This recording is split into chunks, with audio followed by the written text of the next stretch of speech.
नमस्कार दोस्तों और स्वागत है आपके अपने चैनल कानून कहता है पर। आज मैं आपको एक ऐसी कहानी सुनाने जा रहा हूं जिसने एक आम से किराए के मकान को एक रहस्यमय कानूनी उलझन में बदल दिया। यह कहानी है इंदौर शहर की और इसमें किरदार हैं श्रीमान आनंद वर्मा जो पेशे से एक शिक्षक हैं और श्रीमती राधिका बाई एक विधवा महिला जो अपनी छोटी सी गृहस्थी चलाती हैं। बात कुछ साल पहले की है। आनंद वर्मा को शहर के बीचों बीच एक छोटा सा घर किराए पर चाहिए था। उनकी मुलाकात राधिका बाई से हुई जिनके पास एक अतिरिक्त कमरा था। दोनों के बीच बातचीत हुई और तय हुआ कि आनंद वर्मा उस कमरे में रहेंगे और हर महीने किराया देंगे। सब कुछ सामान्य चल रहा था। आनंद वर्मा समय पर किराया देते थे और राधिका बाई भी अपनी जरूरतों के हिसाब से खुश थी। लेकिन एक रात कुछ ऐसा हुआ जिसने सब कुछ बदल दिया। उस रात पड़ोसियों ने राधिका बाई के घर से जोर जोर से चीखने की आवाजें सुनी। घबराए हुए पड़ोसी दौड़े आए और देखा कि आनंद वर्मा बेहोश पड़े हैं और उनके सिर से खून बह रहा है। राधिका बाई बदहवास थीं और रो रही थी। पुलिस आई, जांच पड़ताल हुई। राधिका बाई ने बताया कि आनंद वर्मा अचानक गिर पड़े और उन्हें चोट लग गई। लेकिन पुलिस को कुछ शक हुआ। कमरे में हाथापाई के निशान थे और आनंद वर्मा की जेब से एक हस्ताक्षरित स्टाम्प पेपर मिला जिस पर मकान राधिका बाई से खरीदने की बात लिखी थी, लेकिन वह अधूरा था। अगले दिन जब आनंद वर्मा को होश आया तो उन्होंने एक चौंकाने वाला बयान दिया। उन्होंने कहा कि यह कमरा उनका है। उन्होंने बताया कि उन्होंने राधिका बाई को इस घर के लिए पूरी रकम दी थी और यह सौदा तय हो चुका था। उनके पास कुछ रसीदें भी थीं जिन पर राधिका बाई के हस्ताक्षर थे।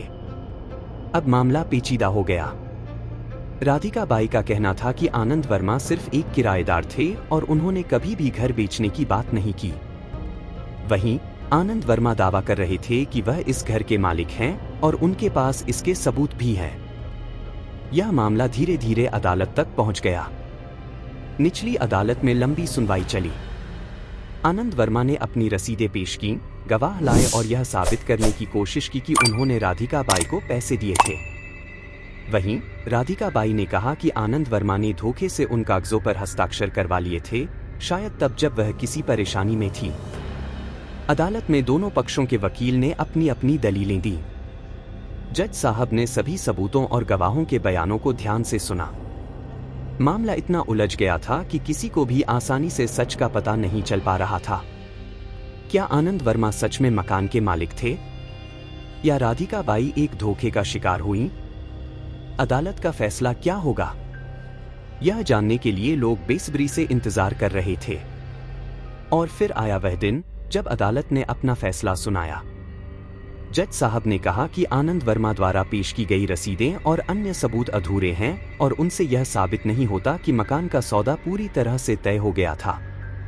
अदालत ने राधिका बाई के पक्ष में फैसला सुनाया और आनंद वर्मा को मकान खाली करने का आदेश दिया। सभी को लगा कि कहानी यहीं खत्म हो गई। राधिका बाई ने राहत की सांस ली और आनंद वर्मा निराश होकर उस घर से चले गए जिसे वह अपना मानते थे। लेकिन कहानी में एक अप्रत्याशित मोड़ आना अभी बाकी था। कुछ महीने बाद राधिका बाई अपने घर में अकेली बैठी थी। तभी दरवाजे पर दस्तक हुई। उन्होंने दरवाजा खोला तो सामने आनंद वर्मा खड़े थे, लेकिन इस बार उनके चेहरे पर कोई शिकन नहीं थी। मैं आपसे कुछ बात करना चाहता हूं, आनंद वर्मा ने शांति से कहा। राधिका बाई हैरान थी, लेकिन उन्होंने उन्हें अंदर आने दिया। आनंद वर्मा ने एक लिफाफा राधिका बाई को दिया। यह लीजिए, उन्होंने कहा, उस रात जो कुछ भी हुआ उसके लिए मैं माफी मांगता हूं। राधिका बाई ने लिफाफा खोला। उसके अंदर कुछ कागजात थे। यह देखकर उनकी आंखें फटी रह गईं। उन कागजातों में आनंद वर्मा ने खुद यह लिखा था कि उन्होंने राधिका बाई को धोखा दिया था और वह मकान हड़पना चाहते थे। उन्होंने यह भी लिखा था कि उस रात जो हाथापाई हुई वह उनकी ही गलती थी।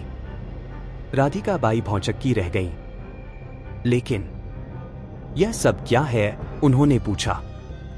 आनंद वर्मा ने बताया कि उस रात जब वह बेहोश हो गए थे तो उन्हें अपनी गलती का एहसास हुआ था।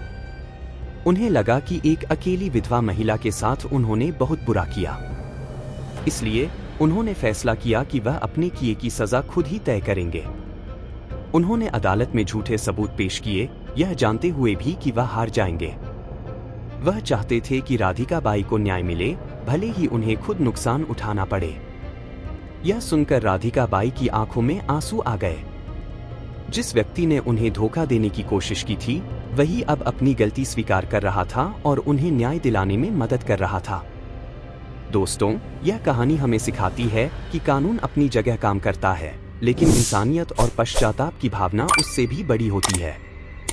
आनंद वर्मा ने भले ही गलती की, लेकिन अंत में उन्होंने अपनी गलती सुधारी और एक मिसाल कायम की। तो यह थी आज की कहानी, किराएदार या मालिक। एक रात का रहस्य जिसने सब बदल दिया। आपको यह कहानी कैसी लगी, हमें कमेंट करके जरूर बताएं। और अगर आपने अभी तक हमारे चैनल कानून कहता है को सब्सक्राइब नहीं किया है, तो जरूर करें ताकि आपको ऐसी ही और भी दिलचस्प कानूनी कहानियां सुनने को मिलती रहें। धन्यवाद।